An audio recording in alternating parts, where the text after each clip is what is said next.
Hi friends, నేను మీ బిందుని దొండకాయ fry చేస్తున్నానండి. దొండకాయ ఫ్రై ఎలా చేస్తానంటే, ఫస్ట్ నూనె పోసుకొని ఆవాలు జీలకర్ర వేసుకొని ఒక స్పూన్ మినప్పప్పు, ఒక స్పూన్ శనగపప్పు, ఇదిగోండి శనగపప్పు వేసి కొంచెం మగ్గనియాలండి. ఫ్రై అయినాక దొండకాయ వేసి ఇట్లా ఫ్రై చేయాలి. ఇట్లా ఫ్రై చేసినాక కొంచెం మగ్గాలి. మగ్గినాక దాంట్లో కారం, పసుపు వేసి మగ్గనిస్తుంది. కొంచెం మగ్గినాక దొండకాయ మగ్గినాక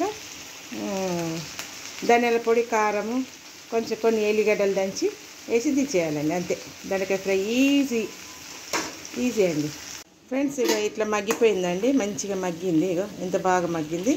ఇందులో ఒక స్పూన్ ధనియాల పొడి వేసుకోవాలండి, ఒక స్పూన్ ధనియాల పొడి. నెక్స్ట్ వచ్చేసి ఒక స్పూన్ కారం, మనకు తగినంత కారం వేసుకోవాలి. చిన్న స్పూన్తో 2 వేసినాం ఫ్రెండ్స్. ఇదిగోండి దొండకాయ ఫ్రై అయితే రెడీ అయిపోయిందండి. ఈజీ అండి. ఇదండి ఎంత మంచిగా ఉంది, స్పైసీ రొట్టెతోటి కానీ దేనితో అన్నం కూడా తినొచ్చండి. ఇది తింటుంటే పప్పులు నోటికి తగులుతుంటే మినపప్పు, శనగపప్పు చాలా బాగుందండి. టేస్ట్ అవుతుంది. చేసుకుంటే ఈజీ అండి, ఈజీ మెథడ్. మీకు నచ్చితే గిట్ట లైక్ చేయండి, షేర్ చేయండి, సబ్స్క్రైబ్ చేయండి, గంట కొట్టండి.